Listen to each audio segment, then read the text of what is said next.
Hello everyone, welcome to Yadnya Investment Academy. Today we will talk in detail about Atal Pension Yojana, a scheme launched by Narendra Modi government last year in May 2015. The objective of the scheme is to give old age income security for the working poor and is focused on encouraging and enabling them to join the NPS system. Government felt the need of this scheme as 88% of labor force in India, which is almost 47 crore people, has no formal pension provisions. Now let's discuss what is Atal Pension Yojana. Atal Pension Yojana is a pension scheme only for citizens of India, which is focused on unorganized sector workers. Under this scheme, guaranteed minimum pension of rupees 1000 or 2000 or 3000, 4000 or 5000 per month will be given at the age of 60 years depending on the contribution by the subscriber. This scheme will replace its earlier version, which was called Swavlamban Yojana and was launched in 2010. It was not very successful as it didn't have the defined pension benefits. Now let's discuss about the key features of this scheme. The first is what is the eligibility. Only Indian citizens with savings bank account are eligible to enter into this scheme. There is an age limit as well for this scheme. The entry age for this scheme is between 18 to 40 years and the pension will only start once the subscriber attains the age of 60 years. Amount of pension will vary from 1000 rupees to 5000 rupees per month as per the subscriber's contribution. We will discuss about contribution in detail a little later in this video. Only bank direct debit is the payment mode allowed. The scheme will be administered by PFRDA, is the same authority which administer NPS also, and the architecture of NPS will be utilized to enroll subscribers under this. To understand NPS better, you can watch our video on NPS. Now we will see the tax benefit. The tax benefit on Atal Pension Yojana is exactly same as in NPS. So section 80 CCD and section 80C applies here too. Now let's discuss about the funding of the scheme. Of course, the major part of the funding would come from subscribers' monthly contribution, but government is doing their bit as well. They are giving you fixed pension guarantee, so they are taking the market and interest rate risk here.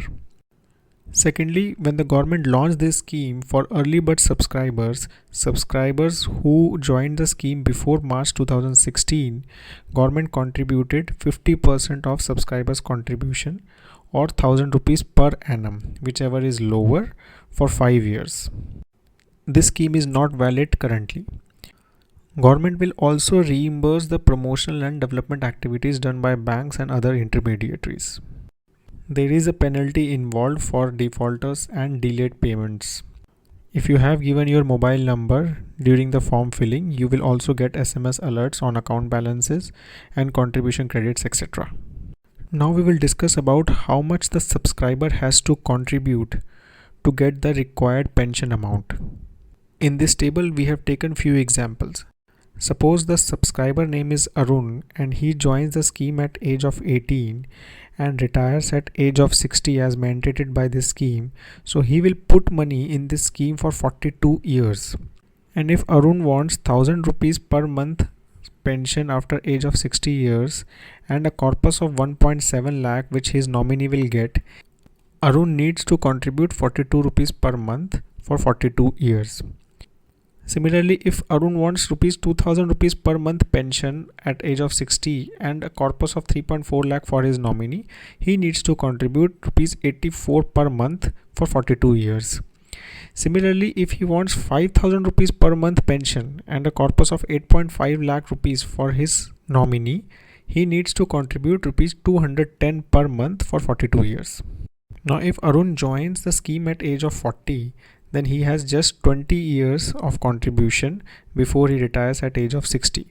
Then of course the monthly contribution will increase. So for 1000 rupees per month pension, he now needs to contribute rupees 291 per month.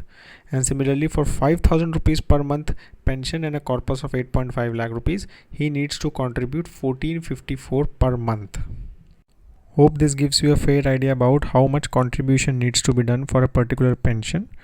Switching option is also available for the subscribers. If the subscriber wants, he or she can opt to increase or decrease the pension amount as per the available monthly pension amounts.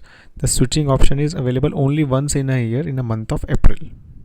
So now we will discuss how the exit option work.